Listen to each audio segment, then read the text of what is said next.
महाराष्ट्राचा आवाज, आपल्या हक्काचा। उल्हासनगरच्या विठ्ठलवाडी पोलीस ठाण्याच्या हद्दीत ठाकरे गटाचे उमेदवार धनंजय बोडारे यांच्या कार्यकर्त्यांच्या गाडीवर मध्यरात्री दगडफेक करण्यात आली।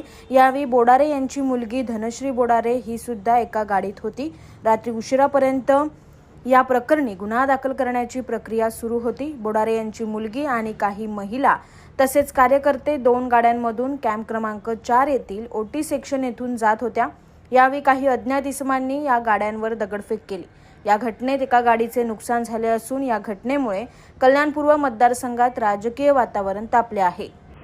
रात्रीच्या गाड्या फिरतात, त्यातून काय पैसे वाटप होत आहे अशा प्रकारचं फोन आल्यानंतर आमचे काय कार्यकर्ते, माझी मुलगी त्या ठिकाणी गेली धनश्री, ते त्या गाड्यांच्या मागे जात असताना पंचायत हॉल या ठिकाणी अचानक 10 ते 15 लोकांनी त्यांच्या गाडीवर घेराव घातला, त्यांनी गाडवली यांनी आणि मग गाडीवर ते लोखंडी दांडे, बॅट, हॉकी स्टिक, स्टंप यांनी हल्ला केला।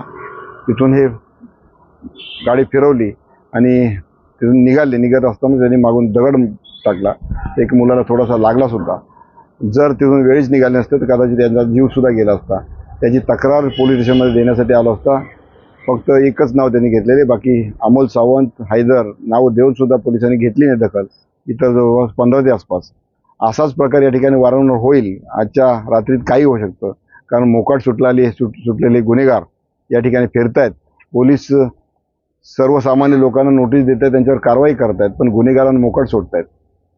आज आणि उद्या रात्रीमध्ये या ठिकाणी काही अशा प्रकारची गुन्हेगार प्रवृत्ती मोकाट सुटल्यामुळे काही होऊ शकतं। अशा प्रवृत्तीकडून सर्वसामान्यांना किंवा आमच्या कार्यकर्त्यांना काही धोका झाल्यास त्यांना संपूर्ण जबाबदारी पोलीस प्रशासनाची असेल, याची नोंद घ्यावी। कायद्याचं राज्य राहिले नाही, पुन्हा सिद्ध होते। तुमच्या परिसरातील काही घडामोडी किंवा समस्या असतील तर आमच्या वृत्तवाहिनीला संपर्क करा आणि तसेच सतत अपडेट राहण्यासाठी आमच्या वृत्तवाहिनीला सबस्क्राईब करा आणि बेल आयकॉन दाबायला विसरू नका।